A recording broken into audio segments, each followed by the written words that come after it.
Good morning, allez, Iden et Chusro, aujourd'hui le Nishmat, Ravacher, Ben Benjamin Zeev et François Fagé Ben Khana. Si vous souhaitez aussi dédier une prochaine étude de 2 Mishnah, contactez le 5 minutes éternelles. Nous étudions Masechet Kilaim, Perikbet, Mishnah Zain.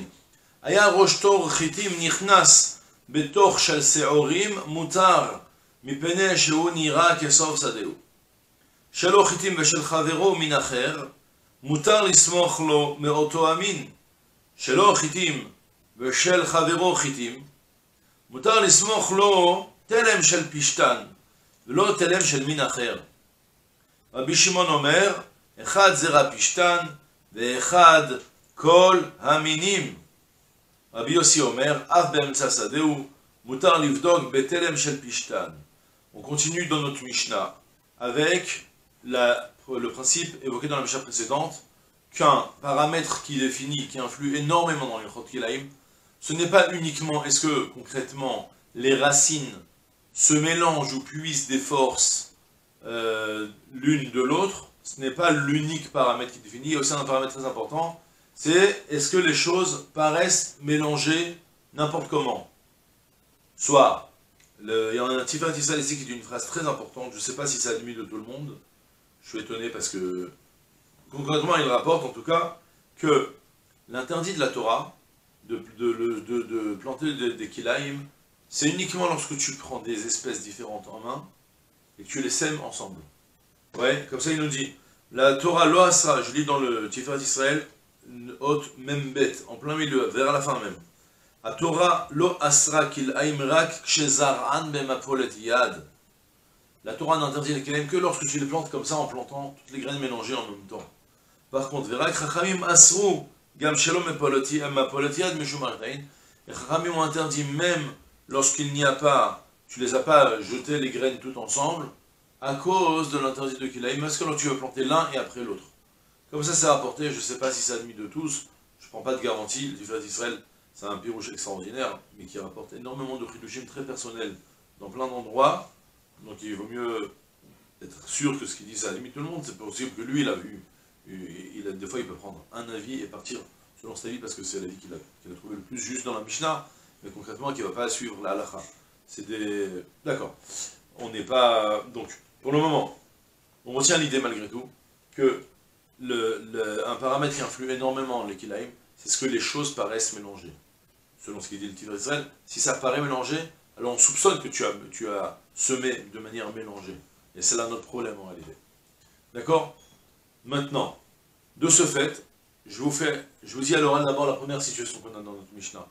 D'abord, premièrement, le champ rouge, là, ici, là, c'est à moi. J'ai planté du blé. Le champ bleu, c'est aussi à moi, j'ai planté de l'orge. J'ai fait un carré de blé ici, un petit champ de blé. Et j'ai fait un champ d'orge, ou un dorsement, peu importe. Regardez, si la Mishnah va m'enseigner que j'ai le droit, même si je veux, de venir de tirer mon champ d'orge, de séorim, jusqu'à la dernière limite, même si ça va concrètement rentrer un petit peu dans le champ de blé. Et que quand j'arrive dans le coin, donc il s'avère que maintenant, dans tout ce secteur ici, le blé et l'orge se mélangent, ils arrivent jusqu'à la dernière limite, donc ils puisent l'un de l'autre des forces. Malgré tout, c'est permis. Pourquoi? Parce que lorsque tu les vois, on voit bien que c'est distinct. Il y a ici deux formes de champ. Il y a un champ qui va dans un sens, et l'autre champ qui va en losange. C'est ce que la Mishnah va appeler roche tor, une tête de triangle. Un tor, c'est un sort de bijou qui a une forme de triangle. C'est ça, il est en roche tor. Et la Mishnah me dit, ben, sache que même si tout est à toi, et que, d'accord, tout à toi par rapport à la différence avec le cas qu'on va prononcer dans la suite de la Mishnah, ou si c'est pas à toi, c'est encore plus facile. Pour le moment, tout est à toi, et tu dois séparer le blé de ton orge, ben là, on voit qu'ils sont bien séparés, même s'ils vont puiser un de l'autre, on voit pas que ça a été semé en même temps. On voit que c'était bien distinct, il y a un travail ici qui a été fait, c'est très propre, ça va dans un sens, l'autre, c'est un carré très propre qui va dans l'autre sens. On voit bien que c'est pas mélangé, donc tu peux le laisser comme ça. Je traduis déjà la première partie de la Mishnah, donc, Aya rosh tor chitim nichnas betor shel seorim, s'il y avait une tête de triangle, rosh tor c'est une tête de triangle, de blé qui entre dans le champ des seorim, machma même si ça entre concrètement, ça pénètre vraiment dedans. Mais malgré tout, moutard, tu as le droit de le maintenir, ton champ comme ça, il n'y a pas d'interdit qu'il aille mal faire. Pourquoi? Mipene Shunira Kesov Sadou. Tout celui qui voit cette scène, il voit bien ici qu'il n'y a pas ici de mélange qui a été fait, planté de manière n'importe comment, en tohu-bohu, en mélangeant toutes les espèces. Non, on voit bien ici qu'il y a eu deux champs distincts. Concrètement, ils sont arrivés au bout, ils sont touchés. C'est pas grave si ça se touche. Fin de la première partie de la Mishnah. Deuxième partie de la Mishnah, c'est encore plus fort que ça. Cette fois-ci, j'ai pas fait de dessin dessus. Mais je le fais à l'oral. Shelo chitim veshel chavero minacher. Un a planté un champ de blé, et l'autre a planté un champ d'orge. Alors, il faut savoir maintenant une nouvelle directive dans les Kilaïm. C'est une discussion plus loin, mais pour le moment, on va faire comme si que c'est admis de tout le monde, parce que ça peut être résolu d'après tous les avis. Mais pour le moment, Kilaïm, ce n'est pas que le fait que les espèces appartiennent, puisent donc l'un de l'autre, et pas non plus que le simple fait que ça a été planté de manière mélangée. C'est-à-dire, plutôt, la Mishnah va prendre maintenant une nouvelle notion. S'il y a eu il y a deux propriétaires dans deux champs qui sont mitoyens, l'un plante du blé et l'autre a planté de l'orge. Ils ont le droit de partir jusqu'à la dernière limite et il n'y aura pas d'interdit de Kilaïm. Et il y a plusieurs raisons pourquoi c'est comme ça. Notamment parce que lorsque tu l'as commencé à rapporter ici, excusez-moi, il y a c'est insisté sur une Mishnah, on verra ça plus tard dans ça déchale au Tizra Kilaïm. Ton champ tu ne le planteras pas Kilaïm. Mais si moi mon champ je le plante que du blé, et le champ de mon voisin qui est à proximité, et il y a une limite entre les deux, on voit qu'il y a une limite, même si concrètement, un il va apporter jusqu'au bout de la barrière, et l'autre va apporter jusqu'au bout de la barrière, et l'un va puiser de l'autre, il n'y aura pas d'interdit de Kilaïm, je parle de Kilaïm dans les légumes. D'accord? Il n'y aura pas encore d'interdit de Kilaïm entre les deux, parce que ça c'est le champ de Reuven, ça c'est le champ de Shimon. Ça c'est Pachout, la Mishnah va prendre même mieux que ça. Maintenant imaginez que maintenant Reuven il a planté du blé, Shimon il a planté de l'orge. Eh bien la Mishnah va même apprendre que le Reuven, il aura même le droit, puisque maintenant on voit bien que il y a deux champs distincts, parce que le propriétaire distingue aussi les champs, au même titre que la forme des champs, la manière dont ça a été planté, ça distingue que ces deux propriétaires, ça n'a pas été planté de manière mélangée. La même chose aussi, lorsqu'il va y avoir un qui va planter du blé, l'autre qui va planter de l'orge, même s'ils vont arriver à proximité, on voit ici qu'il y a deux champs différents, parce qu'il y a deux propriétaires concrètement différents. La Mishnah va m'enseigner maintenant mieux que ça. Moi qui ai planté mon blé et toi qui as planté ton orge, on arrive jusqu'à la dernière limite.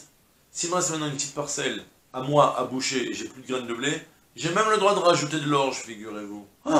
Dans mon champ, je vais mélanger du blé et de l'orge? Et la réponse elle est oui, parce que ton champ d'orge, celui qui va voir, il va tout de suite il va croire que l'orge qui a débordé, c'est de l'orge qui vient de chez toi, parce que moi j'ai planté du blé et pas de l'orge. D'accord? Et du coup, on a une nouvelle notion.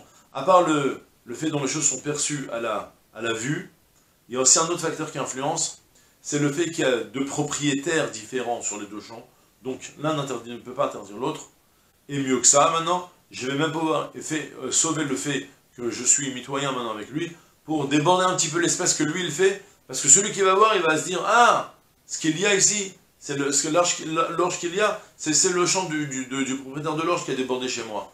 C'est pas moi qui ai planté dans mon champ, j'ai pas fait de mélange. Et ça va être la permission, justement.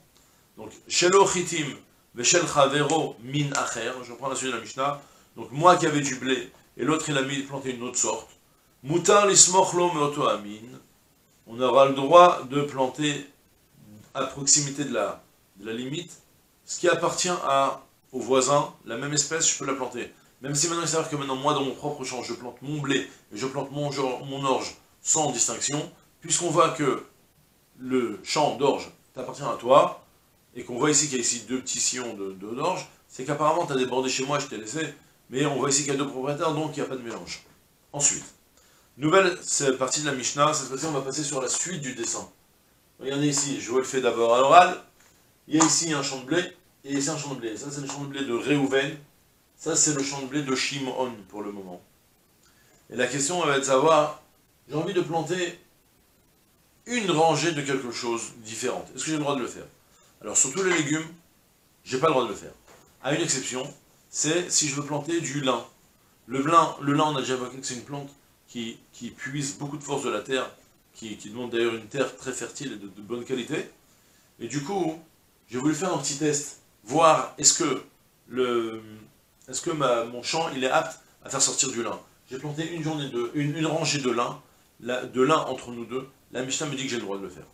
Pourquoi j'ai le droit de le faire? Parce que c'est sûr que tu vas pas planter cette rangée pour en tirer un profit, mais juste pour voir la qualité du sol, parce que sinon tu es en train d'abîmer ton blé, parce que le fait de planter de l'orge, du lin, ça on a déjà évoqué que le lin puise beaucoup de force de la terre, et il fait que le blé qui pousse ensuite, il est de mauvaise qualité. Donc en fait, si tu as mis une seule rangée de lin, c'est que tu as voulu concrètement, c'est pas que tu l'as mis parce que tu as un intérêt à faire un mélange, parce que c'est pas un mélange intéressant. Donc c'est sûr que tu l'as fait juste pour voir la qualité de ton sol, il n'y a plus d'interdit à le faire.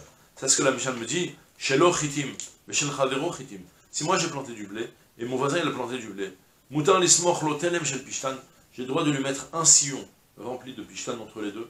Velo telem minachar, par contre j'ai pas le droit de mettre un telem, un sillon d'une autre espèce, parce que là les autres espèces, eh bien, elles abîment pas tellement le blé. Et si tu la mets au milieu, c'est sûrement que tu as voulu faire une espèce de laitue avec un petit goût de blé. Et donc tu n'as plus le droit de le faire. Il n'y a que le pishtan qu'on sait que quand tu le mets, ça abîme ton blé. Et si tu l'as fait, c'est que tu n'as pas d'intention de faire un mélange, et tu as plutôt l'intention de voir que la terre elle est capable de supporter le lin. D'accord? Donc je refais. Shelo chitim shel chavero chitim. Lui, il a planté du blé, et son voisin, il a planté du blé. Mutar lismoch lo telem shel pishtan. On a le droit de le planter à sa proximité. Entre les deux à la limite, eh bien on a le droit de planter une rangée de pishtan, parce qu'on voit bien que ça n'a pas été planté pour en tirer profit, et dans la mesure où tu l'as fait au bout de ton champ, c'est sûr que tu n'avais pas d'intérêt à le faire. Rabbi Shimon Omer. Rabbi Shimon me dit non, echad zera pishtan, echad kol aminim. Qu'il s'agisse de graines de lin ou de graines de n'importe quoi, je ne te permets pas de le faire, parce que on voit ici qu'un kilaim t'a mélangé dans ton champ, on voit qu'il y a ici une espèce intruse qui est entrée au milieu. D'accord? À la différence du cas précédent, où tu as débordé la deuxième espèce du voisin, tu l'as fait déborder chez toi, on voit ici qu'il y a le voisin qui fait de l'orge, et toi qui fais du blé, même si concrètement il y a quelques épis d'orge qui t'appartiennent à toi, là-bas c'était moins grave, parce que tu te fondes sur le voisin. Mais lorsque tu es du blé, et qu'au milieu tu fais autre chose, Rabbi Shimon te dit c'est interdit. Viens sur ça Rabbi Yossi, et m'apprend, non. Rabbi Yossi Omer, Afba emtsa sadeo, mutar livdok betelem shel pishan. Rabbi Yossi va me dire, non, tu sais quoi? Toi, Tanakama, tu m'as dit que tu peux le mettre que entre le sadé, entre le champ de Reuven et le champ de Shimon. Moi, je t'apprends Rabbi Yossi que la rangée de pishtan, elle est tellement néfaste pour le blé, que tu as le droit de même le mettre au milieu de ton champ. C'est sûr que tu ne l'as pas planté pour obtenir une espèce plus intéressante de blé ou de pishtan, parce que l'un, il abîme l'autre. Mais, c'est en fait, tu l'as mis uniquement pour tester la qualité de ton champ, et dans ce cas-là, même si c'est au milieu de ton champ, en plein milieu de la surface ici, imaginez que ça s'appelle un ouais, t'as envie de faire une petite rangée ici, tu as le droit de le faire même chez toi si tu veux, parce que c'est sûr que tu l'as pas mis pour faire un mélange, ou plutôt pour tester la qualité du sol. Ok? Rabbi Yossi Omer, c'est ce que je dis dans les mots maintenant. Rabbi Yossi Omer, Rabbi Yossi me dit, Af Baem Sasadio, même au milieu de ton champ, Mutar Livdok Betelem Shel Pishtan, on a le droit même de vérifier en faisant un petit telem, un petit sillon, avec du pishtan, il n'y a pas d'interdit de kilem dans ça, d'accord? Et voilà, c'est tout pour aujourd'hui, c'est une journée pleine de tzlacha kol tuv, salam.